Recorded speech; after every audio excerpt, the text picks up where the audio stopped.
This is Dolany TV, and guys, today is finally the day I'm going to tackle this subject I've been meaning to tackle for a long while. I think now that we have Ken Holland as the Oilers GM locked in, we know he's the president of hockey operations and general manager. Now we can get to talking a little bit about deals that should and could be coming up either before the draft, at the draft, or of course sometime in July 1st or later. Sometime before September is exactly what I'm trying to get at. And today we're going to talk about Connor Brown. I know a lot of you guys have already in the comments section. I know buddies on text, buddies in real life, everything. Everybody points to Connor Brown with the Toronto Maple Leafs being a solution for the Edmonton Oilers, and B, him being available to the Edmonton Oilers in a trade. Now, when it comes to me thinking about a trade for Connor Brown, it's not going to be as hard of a one for the Oilers to pull off as many would think, because Connor Brown, he's a middle of the line kind of producer the past 2 years, and I think it really allows the Oilers to pick him up in a tight situation out there in Toronto, because you go down to Toronto's cap numbers. As of right now, they have a projected cap space of $5.265 million. Okay, that's a little amount to sign Mitch Marner, because Mitch Marner is going to be wanting a lot more than that when you've got Auston Matthews signed for $11.634 million. Okay, so even if Marner takes 9, that's still quite a bit of money that you have to come up with, and that is exactly where it leads me to think that Connor Brown will be available for the right pick, maybe a prospect thrown in as well, but we'll get more to that in a second, as Connor Brown's a guy who's earning $2.1 million next year, and then he's an RFA. That's exactly where this allows the Oilers to swoop in, is he's still got a year on the contract, so that's good news for us. And then you sit there, okay, well, we've got a year on the contract. He's 25 years old, so he is going to have that little bit of extra veteran savvy to his game by the time he steps into the Oilers lineup next year at probably 26, either turning or some point during the season. Let me get over to Connor Brown's stat sheet here on Cap Friendly, and we'll get going. So Connor Brown, January 14th, 1994. So he'll be, 26 before the playoff run starts, hopefully. You know where I'm going with that, right? So he'll be 26 in 2020, January 14th.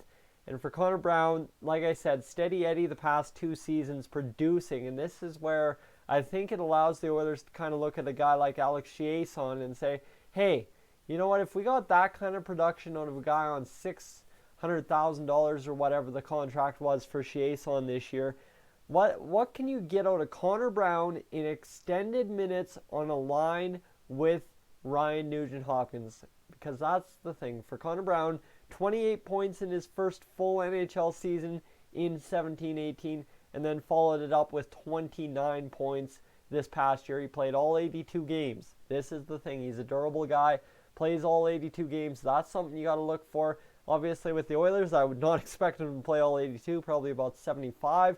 Because injuries do and always happen with the Oilers to key guys at key times. So, Connor Brown, I guess a little bit of factual sheets on him and why I believe he's such a good fit for the Oilers. Guys, a possible Connor Brown trade, I think the first thing you got to point to is that he was Connor McDavid's captain in Erie.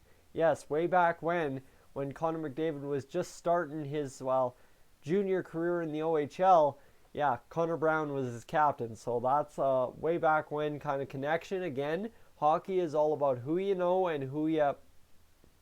Anyway, that's connection kind of number one with Connor McDavid, is the fact that they played together, and the fact that Connor Brown looks like the kind of guy, like I said, in extended minutes, could play a very well-fitting role with Ryan Nugent-Hopkins on that second line. Whoever you have, whether it be Chiasson, whether it be Puljujarvi, whether it be Yamamoto, whether it be Sam Gagner, whoever you have on that second line, he would fit very, very nicely just straight alongside Ryan Nugent-Hopkins.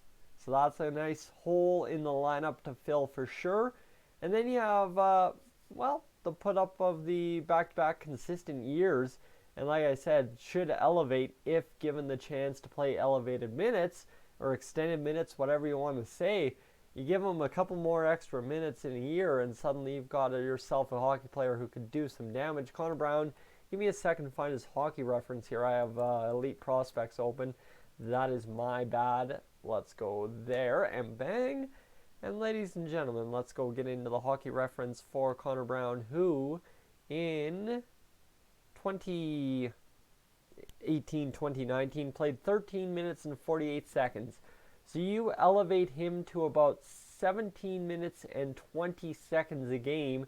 You give him an extra, roughly 3 minutes and 40 seconds of ice time, and you can't tell me that Connor Brown wouldn't be able to do some absolute damage alongside Ryan Nugent-Hopkins. You give him some power play time, you fit him in there on some different looks for the opposition, and I think you've got yourself a very good spot for Connor Brown in the lineup.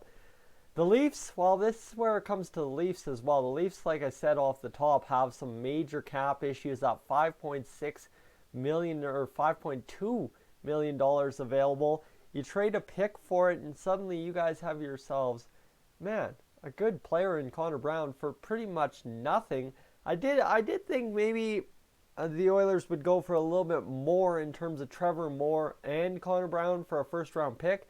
That's a little bit way too much to be given up, honestly, so that's it. But to get two players off the Toronto Maple Leafs, I think they're going to try and hold you ransom. Kyle Dubas, he's a smart general manager. He knows what he's doing. He's not going to be getting taken advantage of, so that's where it's tough to kind of see what the Leafs can do with all this cap space issue while trying to trade out guys or bring in guys or get in picks and try and navigate a difficult situation for guys, for a young guy like Kyle Dubas and for a team in general to have a competitive team again next year after signing Tavares, after signing Auston Matthews, trying to sign Mitch Marner. There's a lot that the Toronto Maple Leafs have to do. And Connor Brown at $2.1 million to the Edmonton Oilers, you pretty much are taking out Toby Reeder and filling his hole with, Connor Brown and spending $100,000 more. That's okay. You're getting rid of Al Montoya by the end of the year, so suddenly you've got only $66,000 extra being thrown out for Connor Brown. That's not too bad. That's not bad at all, in my honest opinion. So it's good. Now, guys, if you've stuck with me and you've gone through all these reasons and what the Oilers would be giving up to get yourself a Connor Brown, if you're Ken Holland. If you're Ken Holland, I think the honest fit is an Ethan Bear and a third-round pick. I know you're going to go saying trading the young guys again. Trading the young guys. This is not so much the Oilers trading away young guys for the sake of trading away young guys because we're tired of having young guys. No, the sake of trading away the young guy here is it's the only way that the Toronto Maple Leafs are able to take the trade, right? We can't trade away the rights to Jujhar Khaira. We can't. It doesn't work here because they can't afford the cap space. So a guy like Ethan Bear and a third-round pick would probably do it pretty all right for Connor Brown from the Toronto Maple Leafs, just given the fact that the Toronto Maple Leafs are under such a cap crunch.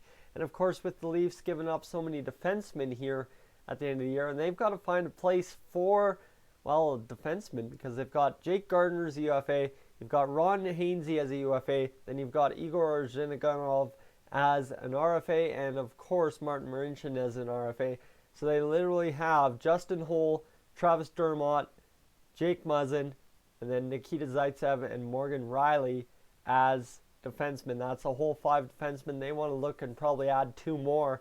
So if you're going to add anyone of value, I'm thinking you've got to trade Connor Brown anyway to try and free up that cap space for Mitch Marner while also bringing in some kind of blue line talent. And Ethan Bear might be the guy to solve that issue for the Toronto Maple Leafs in the long run short of it once he starts developing through the system. And I mean, Toronto has their fun with defenseman as well, so it would be a good challenge for Ethan Bear to take that next step. However, don't get me wrong, would love to see Ethan Bear play alongside Caleb Jones as two beautiful defensemen in, well, the Edmonton Oilers lineup night in, night out, either this year, next year, the year after, wherever they may end up playing in the lineup.